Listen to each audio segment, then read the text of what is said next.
You picked them, we read them. Hi, I'm Jennifer and this is Kate. And last December, we unboxed a big bin of Catholic books, and we asked you to pick what books from that box we should read. So we were trying out the Icelandic tradition of Jólabókaflóð, which is the Christmas Eve book flood. You get a new book on Christmas Eve, you sit back with your hot chocolate and your fireplace going, and you just enjoy reading.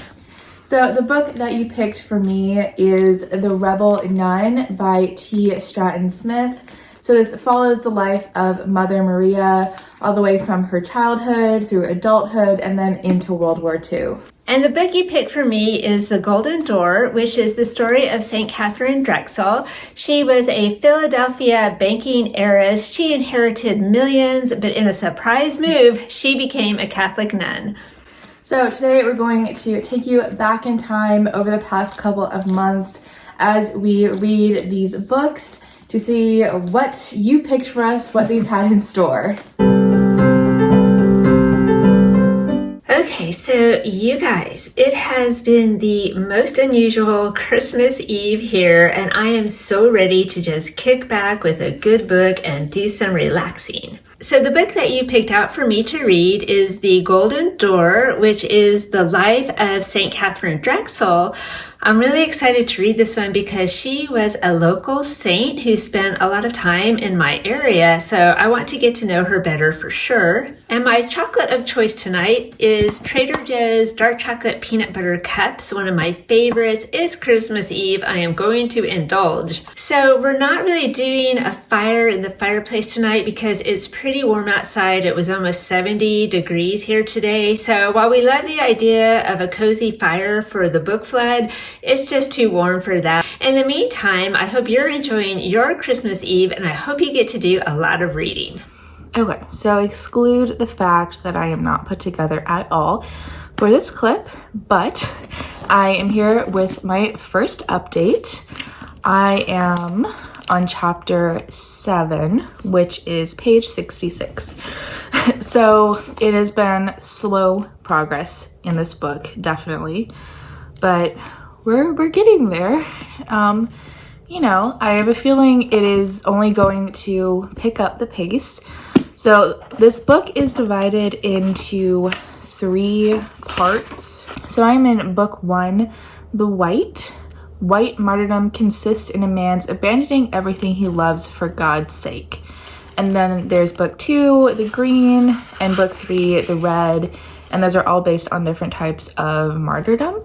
So book 1 so far has been about her childhood, her growing up, her getting married, the people she's meeting, what her life is like as a young adult. We just hit World War I right now, and you can sort of see her life swinging back around to be more Christ-centered in a way. And she is Russian, so there are a lot of hard to pronounce names for me, and it does focus on like politics a little bit and some of the philosophical beliefs.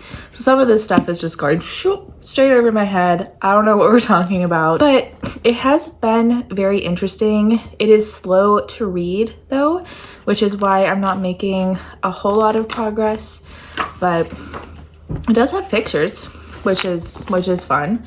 So that's really cool. And I will keep you updated on how this goes. I'm hoping it doesn't take me a ridiculously long time to finish, but it probably will, let's be honest. Okay, so I'm in about chapter 6 or 7 of the book right now, and let me just say, sign me up to be adopted by this wonderful family. They took such loving care of each other and also of the poor.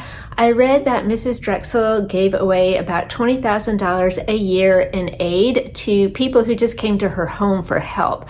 And that's $20,000 in 1800s money. I don't even know what that would be today. So I'm kind of wondering, like, why is she not on the path to sainthood? I don't know, maybe she will be. But at this point, we've gone to Europe together. We went out west together.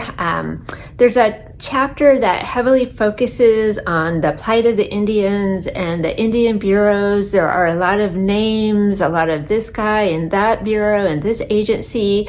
So that was not my very favorite part of the book, but it makes sense because later on, Katharine Drexel was known for helping, especially Indians, establish orphanages and schools and that type of thing. She's starting at this point to feel a tug, a possible conversion, but she's not all the way there yet. So we'll see how that comes about. But one of my favorite things is their country home. It's very not fancy, just a plain house where they could just kick back and relax. And it was named in honor of Saint Michael the Archangel. So how cool is that? If I ever have a country home, which seems very doubtful, I think I will do the same thing. All right, so I just reached the book 2, The Green, and green martyrdom consists of this, that by means of fasting and labor, he frees himself from his evil desires or suffers toil in penance and repentance. So Lisa has just been consecrated as a nun. She is now Mother Maria. Maria was the name that she took. And I will mention that she is not a Catholic nun. She is an Orthodox nun. She's been married twice, I think, by this point, and she has kids. So it's interesting, a little different perspective, you could say. So she is now starting her work in her consecrated life, and I'll keep you updated on where that goes.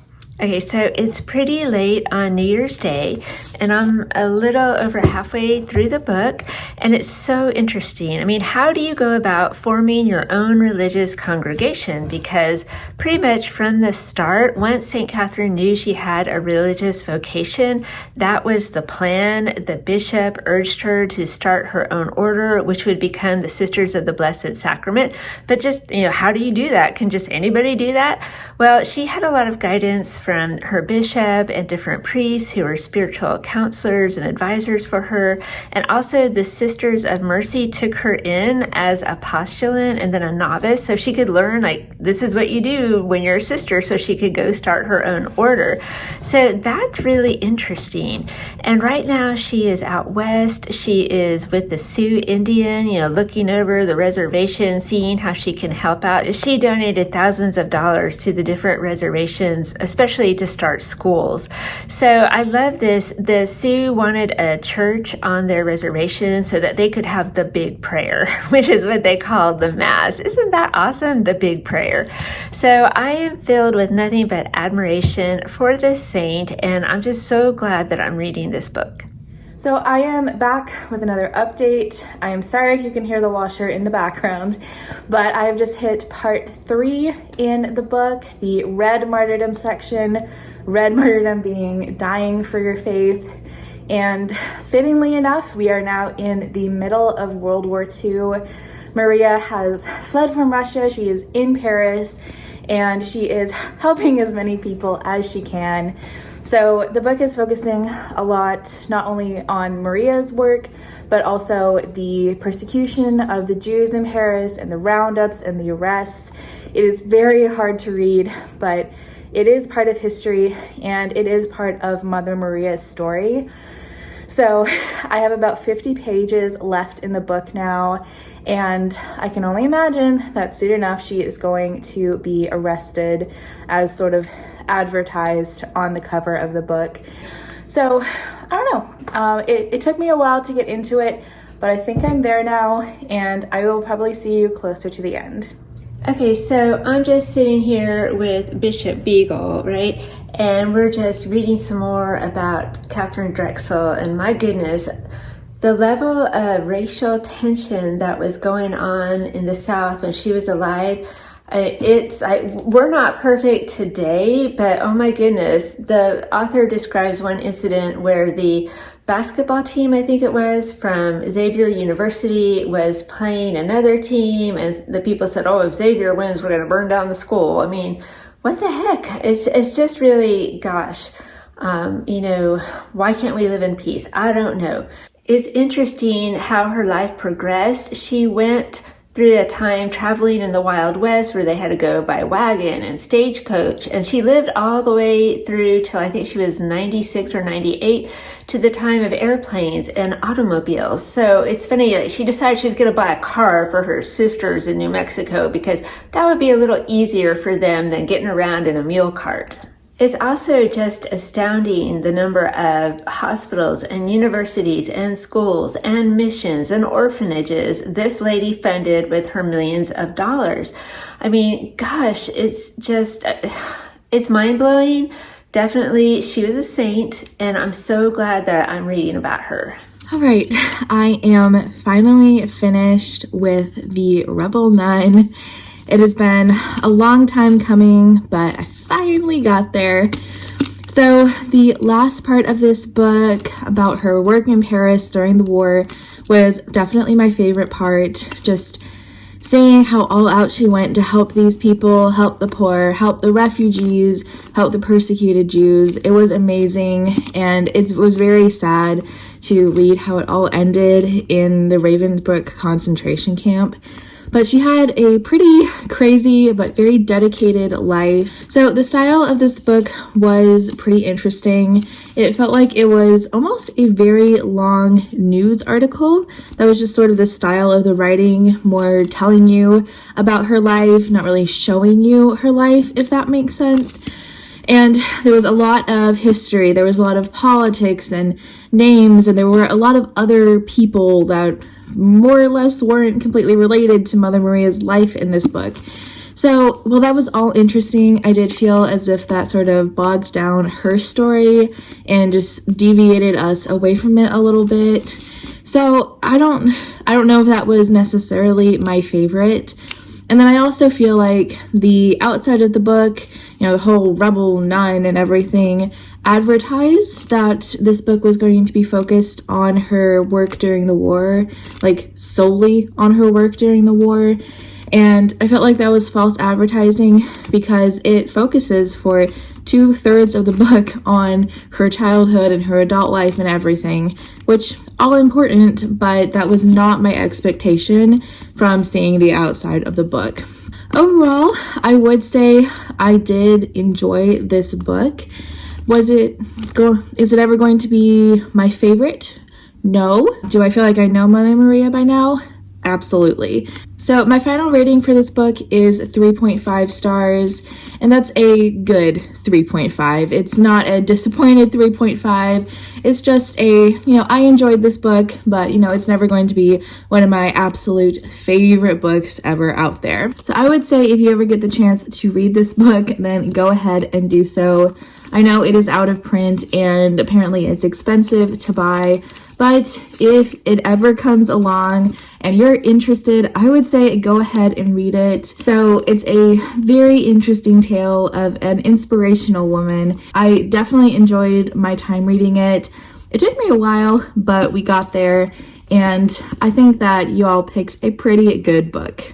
Okay, so I am done. I have finished reading the book. It's a pretty cold, wet, rainy, gray day outside, so this definitely was a bright spot on this cold day. And all I can say is, wow, what a woman, what a saint, what a life. I think that there are so many lessons in this book.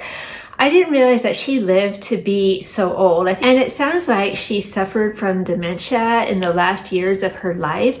But the beautiful way that her order took care of her with graciousness and dignity and love, I think that's such a wonderful lesson. People have value no matter what age or stage they're in. And so this was an example of that. I truly, truly enjoyed this book. And if you ever have a chance to read a biography of Katharine Drexel, definitely take the time, because you definitely want to know her. All right, so that was our Yola Boca Flood vlog. Thank you so much for picking our books for us. Yes, especially thank you for picking this one for me. I enjoyed it a lot. So we hope you enjoyed today's video. Thank you so much for watching, and we'll see you next time. Bye.